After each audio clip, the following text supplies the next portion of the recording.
بسم اللہ الرحمن الرحیم۔ جناب اسد منظور بٹ صاحب، صدر ہائی کورٹ بار ایسوسیشن، جناب حامد خان صاحب، ہمارے رہبر، ہمارے قائد،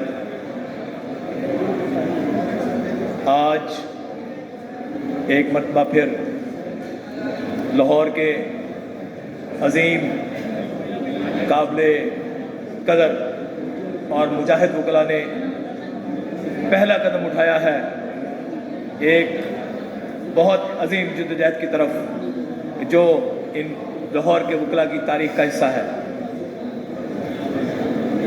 حضرت علی کرم اللہ وجہہ کا قول ہے کہ اس کے شر سے ڈرو جس پر احسان کرو۔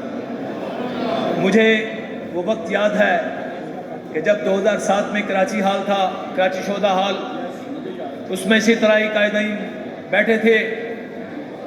اس وقت کے خوفناک ترین ڈکٹیٹر نے عدلیہ کے وجود کو للکارا تھا۔ اس وقت پوزیشن یہ تھی کہ اس کے ڈر سے تمام پولیٹیکل پارٹیز اپنے اپنے بلوں میں گھسی ہوئی تھی، کسی کا کوئی وجود نظر نہیں آتا تھا۔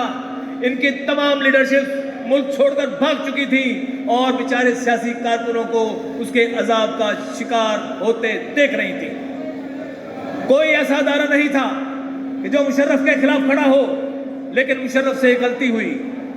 وہ یہ غلطی ہوئی کہ اس نے عدلیہ کے اس ادارے کو چھیڑ دیا جس کے وقار، جس کی عظمت اور جس کے تحفظ، بقا کے تحفظ کی ضمانت جو وکلاء وہ خود موجود ہے۔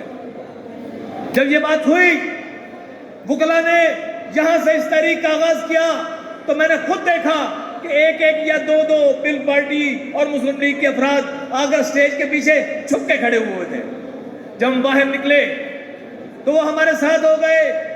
جب اسلام آباد میں پہنچے تو ہر پولیٹیکل پارٹیز کا ایک ایک یا دو دو جھنڈے والے آنے شروع ہوئے، ان کو موقع ملا، ان کو بریتھنگ سپیس ملی۔ اس کا نتیجہ یہ نکلا کہ قربانیاں صرف وکلاء نے دی، وکلاء نے جدوجہد کی، وکلاء آگ میں جلے، وکلاء شہید ہوئے، لیکن اس کا رزلٹ یہ نکلا کہ جوڈیشری تو بحال ہوئی، لیکن ہم نے اپنی عظیم جدوجہد سے جمہوریت کو بھی بحال کرایا۔ جب جمہوریت بحال ہوئی تو ان کے بینیفیشری یہی بلحبس نکلے، انہی کو حکومت ملی۔ وکلاء حکومت میں کبھی بھی حصے دار نہ تھے، نہ ہوں گے، نہ ان کی خواہش ہے۔ یہ صرف قانون کے لیے، آئین کے لیے اور اپنے وقار کے لیے جدوجہد کرتے۔ جب یہ جدوجہد ہوئی، اس کا رزلٹ، اس کا بینیفیشری یہی نکلے۔ لیکن آپ نے اب دیکھا کہ جن کو آپ نے ایک ڈکٹیٹر کے بوٹ کے نیچے سے نکالا، جب ان کو موقع ملا، ایک دفعہ پھر اسٹیبلشمنٹ اپنے عروج پر، اپنے اس غصے کے عروج پر، اپنے اس تکبر کے عروج پر آئی کہ اس نے، میں نہیں، میرا کسی پولیٹیکل پارٹی سے تعلق نہیں ہے، لیکن ایک بطور پاکستانی میں یہ بات دیکھتا ہوں کہ جب ایک حکومت کو چلتا کیا گیا تو پھر یہاں ایک ماشاء اللہ کا نفاذ ہوا۔ یہ ماشاء اللہ 7th جنریشن ماشاء اللہ ہے، جو ایک انویزیبل بھی ہے اور ہائپر سونک ہے، نہ جو نظر آ رہا ہے۔ آپ کسی کو کہہ ہی نہیں سکتے کہ اس ملک میں ماشاء اللہ ہے، آپ سنا ہی نہیں سکتے کسی کیا آوازیں ہیں، لیکن آپ دیکھ سکتے ہیں کہ اس کے رزلٹس کیا ہیں۔ جب اس ماشاء اللہ کے، اس 7th جنریشن ماشاء اللہ کے رزلٹ میں ایک عوام نے اپنا ایک عظیم حق استعمال کیا ووٹ کا اور ان کے تمام مذاہب کو بند کر رکھ دیا، تو پھر وہی لوگ جن کو آپ نے اس پرویز مشرف کے جوتے کے نیچے سے نکالا تھا، آج پھر انہیں جوتوں کو چاٹ کر ایوان میں اقتدار میں جا کے بیٹھ گئے۔